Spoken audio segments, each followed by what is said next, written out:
Chairman అంటే ఓ హోదా, chairman అంటే సొసైటీలో ఒక రెస్పెక్ట్. చైర్మన్ దర్జానే వేరు. అందుకే అందరూ చైర్మన్లు ఇలానే ఉండరు. కొందరు చైర్మన్లకు కూర్చోడానికి సీట్లు కూడా ఉండవు. నమ్మశక్యంగా లేదా? అయితే కాంగ్రెస్ ప్రభుత్వంలో కొలువుదీరిన కార్పొరేషన్ల చైర్మన్లను ఒకసారి చూడండి.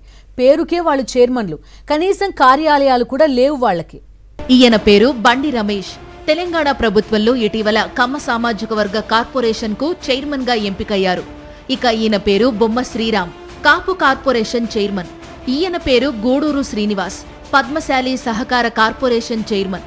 వీళ్లంతా రేవంత్ రెడ్డి సర్కార్లో చైర్మన్లుగా అవతరించారు. కానీ వీళ్లకు ఆఫీసులు లేవు, అంటే కూర్చోవడానికి కుర్చీలు కూడా లేవన్నమాట. వీళ్లు మాత్రమే కాదు, బండి రమేష్, బొమ్మ శ్రీరామ్ లాంటి 10 మంది కార్పొరేషన్ చైర్మన్లకు కార్యాలయాలు లేవు. తెలంగాణలో కాంగ్రెస్ ప్రభుత్వం ఏర్పడి 2.5 ఏళ్లు పూర్తవుతున్న వేళ ఇటీవల 18 కార్పొరేషన్లకు చైర్మన్లను నియమించారు. మే 6న 11 కార్పొరేషన్లకు ఒకేసారి, మరో 6 కార్పొరేషన్లకు విడిగా నియామక ఉత్తర్వులు జారీ చేసింది. అయితే వీళ్లకు పదవులైతే దక్కాయి, కానీ కార్యాలయాలు లేవు. మొత్తం 18 మంది చైర్మన్లలో 8 మందికి ఇప్పటికే కార్యాలయాలు అందుబాటులో ఉన్నాయి. మిగిలిన 10 మందికి మాత్రం ఆఫీసుల కేటాయింపు జరగలేదు.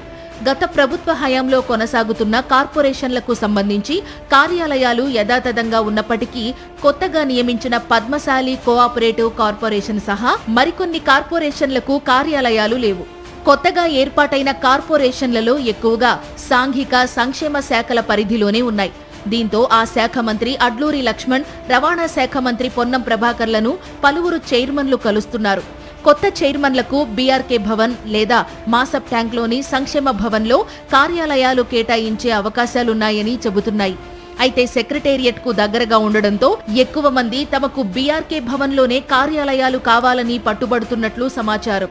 బీఆర్కే భవన్లో కేవలం 5గురికి మాత్రమే స్థలం కల్పించే అవకాశం ఉండగా, మిగిలిన వారికి మాసప్ ట్యాంక్ సంక్షేమ భవన్లో కార్యాలయాలు కేటాయించే యోచనలో అధికారులు ఉన్నట్లు తెలుస్తోంది. ఆఫీసులతో పాటు స్టాఫ్, సెక్యూరిటీ, మరికొన్ని అదనపు సౌకర్యాలు కోరుతున్నారు చైర్మన్లు. ఇప్పటికే ప్రభుత్వానికి జీతభత్యాల భారం పెరిగిన నేపథ్యంలో కొత్తగా అదనపు సౌకర్యాల కోసం వస్తున్న విజ్ఞప్తులు ఇబ్బందికరంగా మారాయి.